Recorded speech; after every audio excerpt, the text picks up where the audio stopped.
મંજુલાબેન મહેશભાઈ સોલંકી. હું કચરોવાળું છું. આ તો અભી ખોલાયું જ તો ખોલાય નહીં. મારા સપના હતા કે કંઈ બચત થાય તો કંઈ સારું, બીજા કંઈ નવું ઘર બહાર સારું લઈએ, કંઈ એવું કંઈ સપના છે.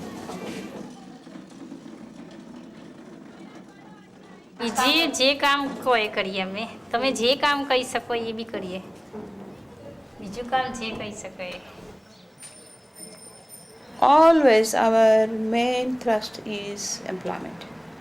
So whatever campaign or whatever we see, our first consideration is the woman and her economic status.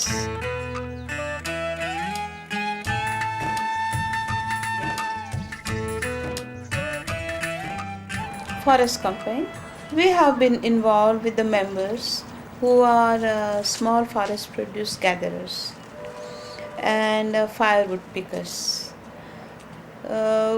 We had surveyed and studied their problems, mainly that their life and their livelihood totally depends on the forest.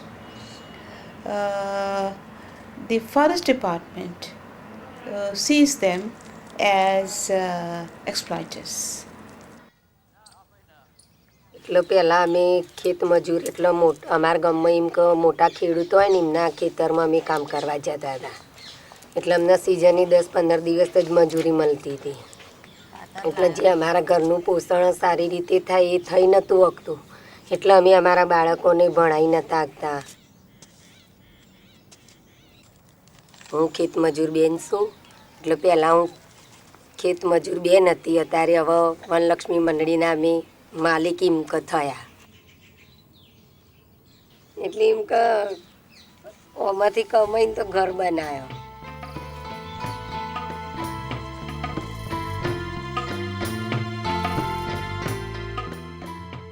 To be alone for a poor person makes them live in a very vulnerable position.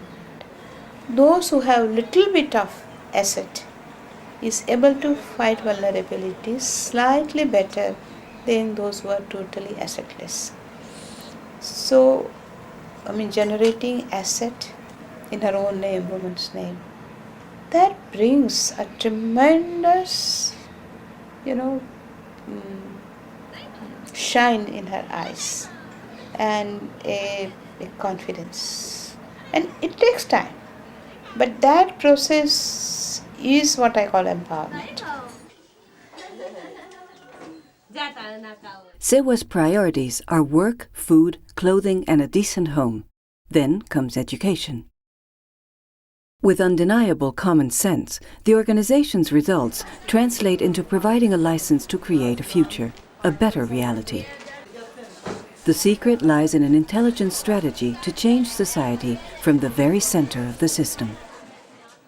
One example is the case of the Dayans, traditional midwives who care for women in rural areas and who are paid 1/10 of what a hospital receives. Dayans had no official recognition and barely survived. Sewa offered training, obtained a government identity card for them, and provided materials for their work. Today, these barefoot doctors, as they are called in the villages, perform their jobs with full recognition.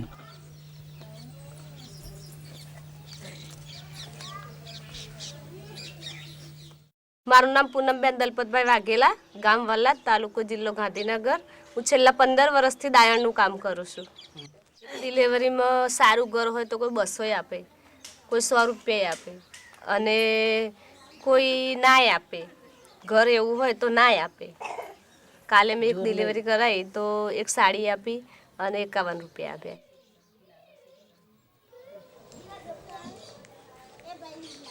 You may ask that why am I there then if I'm not a working class? I was a lawyer. You need a combination and support of the educated women also, because the society is not totally changed.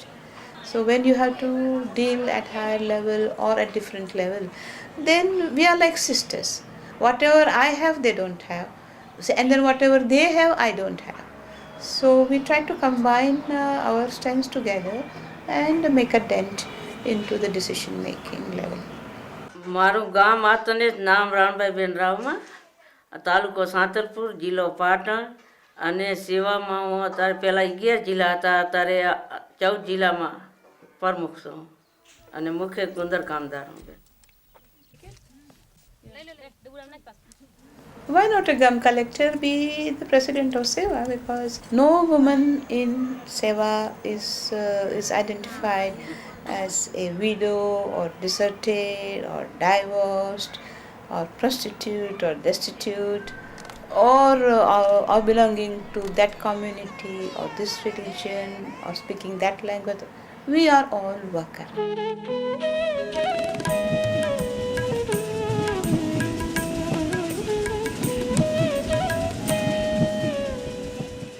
Sort of Gujarat Maharashtra border. And this 15 years ago, Dr. Vandana Shiva, a philosopher and physicist specializing in nuclear energy, worked for the Indian government. She was asked to carry out a study of the Dehradun Valley, the place where she had been born. In the course of her research, Dr. Shiva confirmed the deforestation taking place in the region and learned of the Chipko movement, a women's movement dedicated to protecting the forests which were threatened by the timber industry. These women became famous for hugging the trees to prevent them from being felled. Vandana Shiva decided that she had to take sides, and she did so in defense of nature, in defense of biodiversity. Well, I guess I've been an activist all my life. Anyone who has a conscience can't but be an activist to engage in preventing injustice, preventing destruction of nature.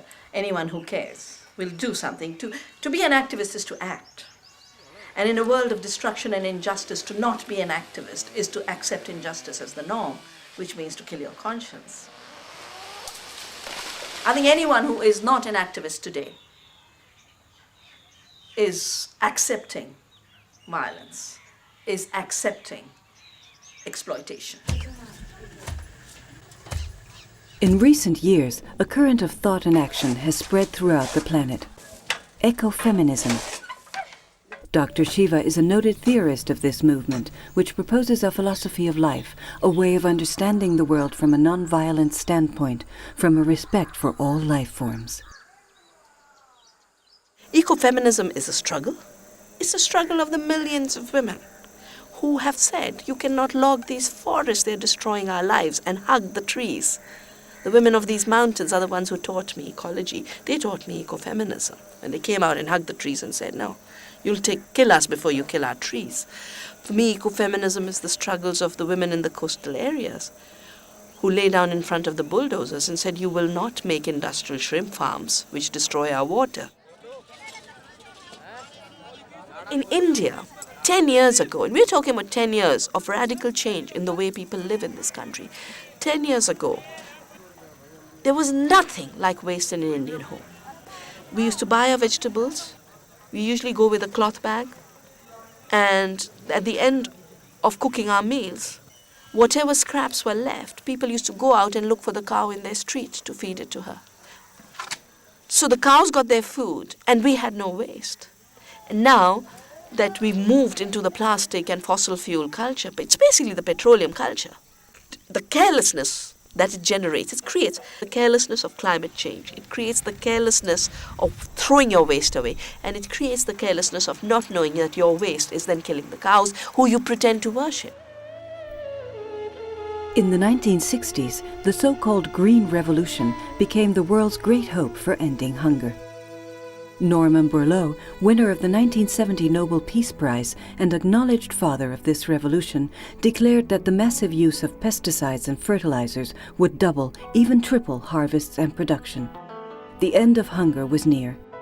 Countries all over the world rushed to implement industrial agriculture.